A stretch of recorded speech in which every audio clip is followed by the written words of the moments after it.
também. Só que a fruta vem mais barata, né? Mas aí no pé a amarela, ela fica escura. E como é que eu faço? Eu corto ela, Não, só pode aliviar a planta. Começar pelo alimento dela. E houve algumas dúvidas com relação a essa primeira aula, de alguns alunos que não puderam estar, de algumas pessoas que não puderam estar na primeira aula. E eu vou estar repetindo a lista das plantinhas que eu testei e das que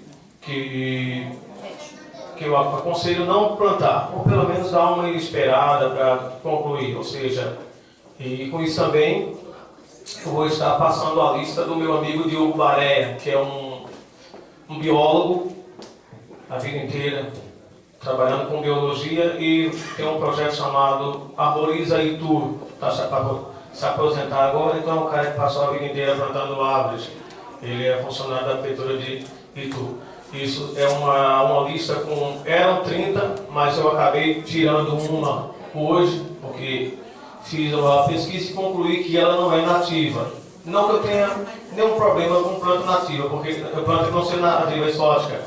Porque se formos tirar do nosso país o que não é nativo, eu acho que vai ficar pouca coisa. Tá? Então, assim, nós estamos aqui no curso de uva, de videira, viticultura, e a videira não é nativa. A videira não existe videira nativa. Ela veio de fora, hoje tem algumas que foram introduzidas aqui, como no caso pelo o professor Pereira Barreto e outros mais. Mas quando você se relaciona a exóticos, você precisa ter uma certa cautela. E eu tenho muito medo de pessoas que são radicais, que usam radicalismo para tratar algumas coisas. Então, temos que ter uma certa prudência em todos os aspectos de nossa vida, isso é fato. Tá? Então, eu vou somente repetir aqui, não vou tecer comentários a respeito delas, para que vocês tenham uma noção e cabe memorizando também isso. Bom, a primeira que eu escalei é o coentro, né? O coentro é uma das plantas que mais atrai, que pode ser cultivado em qualquer vaso. Vamos deixar bem claro isso. Que às vezes quando você começa a usar esse campo maravilhoso chamado internet, aí você fala alguma coisa, aí vem alguém lá e já começa a te bater, você assim, não tem conhecimento de causa, e às vezes até para tentar te desconcertar mesmo. Então, vamos deixar bem claro. Essas 12 plantas são plantas que eu testei em cima da minha laje, que eu cultivo, apesar de ter abelhas no interior, em alguns locais, eu cultivei em cima da minha laje e testei com as minhas abelhinhas. Tá? Então, são 12 plantinhas que eu fiz o teste e que supriram durante o ano inteiro. Dá para você ter sempre um pastozinho para as abelhas se alimentarem. Tá? Então, o coentro vai ter uma gama muito grande de abelhas, desde apis, tudo. A florzinha vai cair, mas a abelhinha está lá sugando e vai nele. Então essa daqui é a primeira planta para você saber qual tipo de abelha tem na tua região. Para que você monte uma isca e depois você não se decepcione. Vamos ter um módulo aqui somente sobre iscas e caixas. E vou falar sobre isso, né? Porque às vezes você acaba se decepcionando porque você não vai pegar nada, a não ser formiga. Tá? Então o manjericão, tempero maravilhoso também, a rúcula, a capuchinha, Oraconobis, Amor Agarradinho, Cosmos, Coroa de Cristo, Roseira, o Gladiolo, Anador, isso é uma planta medicinal, e a 12ª, Flor de Mel ou Tapete de Neve. Você encontra ela geralmente a semente dela como tapete de neve. Ela tem cheiro já de mel, essa florzinha, uma florzinha pequenininha, e o pessoal usa muito ela hoje como ornamental também. Tá? Agora é a lista de árvores. Provavelmente a maioria das pessoas aqui ou moram em chácaras ou tem uma chácarazinha, né? E árvores que podem ser plantadas para aumentar esse pasto apícola. Quando eu me refiro à apícola, no Brasil se generalizou hoje, quando se fala de apícola, fala de abelha com ferrão, a Apis mellifera. Não. Na verdade, o nome da abelha, ele vem do latim. Origem da palavra, do latim. Apícola. Apiculae, que significa abelha.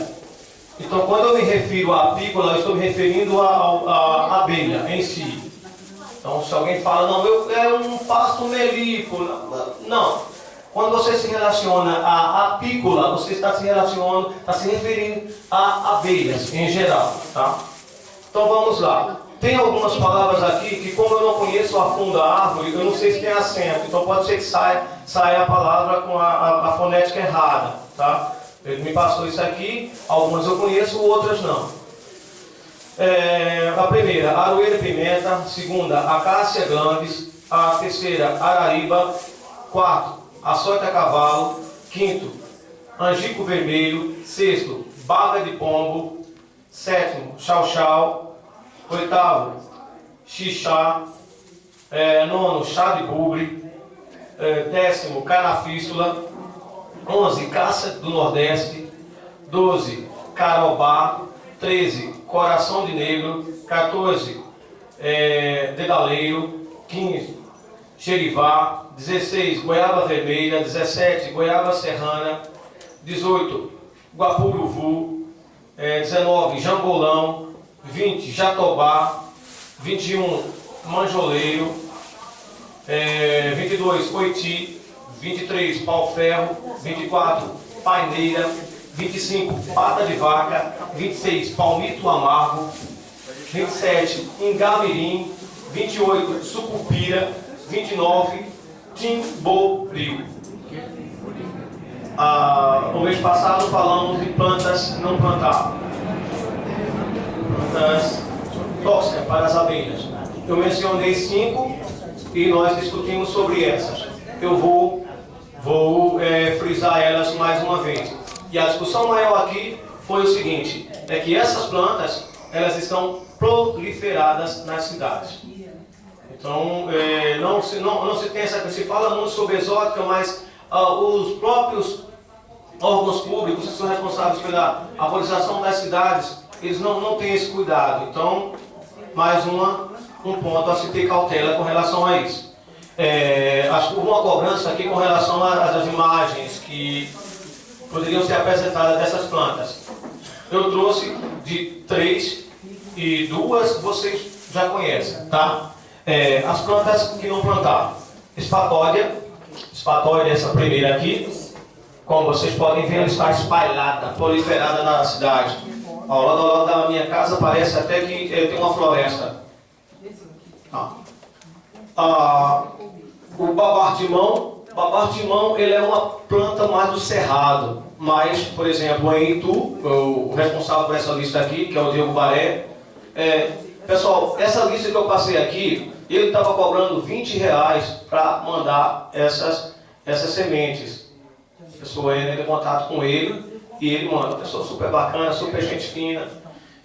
Só vocês entrarem no site, Arboriza Itu, que vocês falam com esse rapaz aqui. A espadódia, as abelhas morrem dentro dela. E, inclusive, existem relatos de beija-flor que morreram também dentro dela, porque ela cria tipo uma conchinha e fica cheio de úmido, cheio de água. De água não, na verdade é néctar. Ela tem uma quantidade muito grande, mas é tóxico, e além de tudo, a abelha acaba afogando dentro desse alimento. O babar-de-mão é o pólen. Então, uma produção de pólen muito grande, e ele flora exatamente na época em que há escassez de alimentos. E a abelha, quando ela não tem alimento, ela vai, alimentos que ela prefere, ela vai para cima disso aí. Porque eu fui dar uma palestra esses dias e levantou-se lá um estudante lá e quase que me bate. Não, mas... Falei, não, peraí, olha o seguinte, a natureza ela é sábia demais. A abelha não vai. É alguma coisa que ela sabe que não tem, que é tóxico para ela.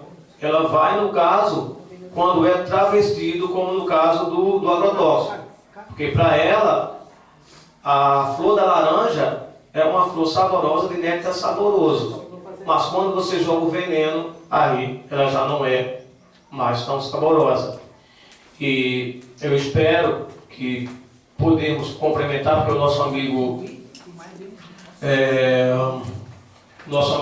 ele deu uma palestra muito boa sobre mel, mas vamos complementar outra, e nós vamos falar exatamente sobre essa questão do mel, a questão do mel mais apreciado do Brasil, que é o mel de, quer dizer, por alguns, mas no mercado ele é o mais valoroso, o mel de laranjeira.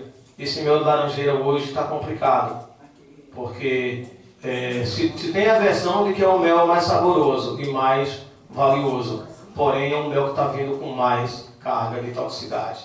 E eu tenho um colega meu que tem um apiário no Laranjal, e ele disse que as abelhas estão nascendo sem asa, estão nascendo sem algumas patas. Então isso é consequência dos agrotóxicos. Então a abelha ela não entende isso. A flor de laranja é flor de laranja. Aqui nesse caso, a natureza ela se defende, mas quando não, ela vai para cima. Tá? Então assim, o babatimão é o pólen. A sibipiruna é outra que eu fiquei muito chocado. Inclusive, eu vou até colocar, eu estou formulando agora uma página sobre abelhas.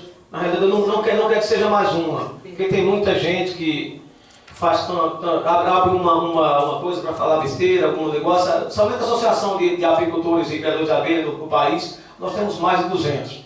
Então assim, mas eu pretendo criar uma página para falar de alguma coisa e colocar algumas matérias sobre isso. Mas na internet já tem o laudo técnico com a análise físico-química dessas 3 plantas aqui. Tá? Eu mencionei 2 aqui que está em análise ainda. Agora, cabe a você plantar ou não. Eu no meu caso, eu esperaria um pouco, que é o NIM e a moringa. Então existem relatos de que está fazendo mal para as abelhas. São relatos. Para chegar a uma conclusão, precisa-se de uma análise físico-química, precisa de pessoas estudarem para chegar nesse ponto. Pois não? Eu até trouxe uma moringa ali também, depois de sortear para vocês. E assim, também tive bastante comentários, mas é o contrário, que é muito bom para as abelhas. Mas aí, é igual você falou, é esperar para... Então, até mais ou menos, obrigado Carlos, até mais ou menos um mês, pois não? Deixa eu te perguntar, mas ela se torna tóxica para a abelha quando coloca agrotóxico ou ela no natural já é? Então, os rumores que temos é que o néctar dela é prejudicial. O néctar dela, porque é o seguinte, veja só, eu sempre falo que a natureza, nós precisamos entender ela para poder nós tirarmos alguma conclusão. Então veja só, quando você tem algo que faz mal para uma célula, ou seja, um organismo que tenha um citoplasma, se deve ser chamado assim de célula, um citoplasma e um núcleo, que ele consegue fazer mal, estamos falando de um animal. Qualquer outro indivíduo ou animal que tenha essa mesma característica, que tenha células, obviamente vai fazer mal. O que vai depender essa agressividade e essa letividade, eu até diria, é a dose que você vai ingerir. Porque entre o remédio e o veneno, apenas a dose que vai determinar isso. Então, por exemplo, se eu tenho um NIM, que ele vai afugentar e vai fazer mal a algum outro tipo de animal, certamente ele vai também, todo e qualquer animal que tenha as mesmas características, ou seja, tem as células, vai fazer mal também. Então veja, a moringa é maravilhosa, ela tem um monte de propriedades nela, ela consegue separar a impureza da água, dentre muitas outras coisas, mas no meio ali deve ter alguma coisa que acabe prejudicando a abelha. Vamos terminar? Não vamos. Simplesmente o seguinte, eu tenho um apiário, eu tenho uma criação de abelha, sei lá, aqui. Então vamos evitar aí fazer uma base mais ou menos aí. A apis, ela tem um raio de de voo, mais ou menos para forragear, para buscar alimento, de 3 km². Então, assim, mantém um pouco fora. E mantém e planta isso aqui, planta as árvores que elas vão se alimentar. Porque se ela estiver bem aqui, ela não vai buscar outro alimento. Aliás, tem até abelhas que quando está boa a florada, você pode pôr o alimento dentro da caixa dela, ela não vai pegar, vai buscar fora. Tá? Então, assim, é mais ou menos isso. Agora, isso são especulações, não quero que depois... Olha, o Cristóvão falou que o ninho... Não, para chegar a essa conclusão tem que ter laudos igual essas 3 têm aqui. Laudos científicos de pessoas que passam por análise, porque isso é muito complexo. Por exemplo, esses dias estudando o pólen, eu fiquei sabendo que nem todo pólen para a abelha vai dar aquela levantada. Inclusive, o pólen, para ter esse potencial mesmo de crescimento da colmeia e do ser humano, ela tem que ter alguns componentes que nem todas as plantas têm. Então, assim, isso é muito relativo, tá? Para chegar e precisa de estudos comprovados, porque mesmo com esse estudo que saiu agora sobre a sibipiruna, do pesquisador Marco Antônio de Lama e o Rui Carlos Prenighetti, ele, um criador de abelha, chegou e falou para mim, nossa, mas é muito pouco a conclusão de morte de abelha para ele chegar a esse ponto.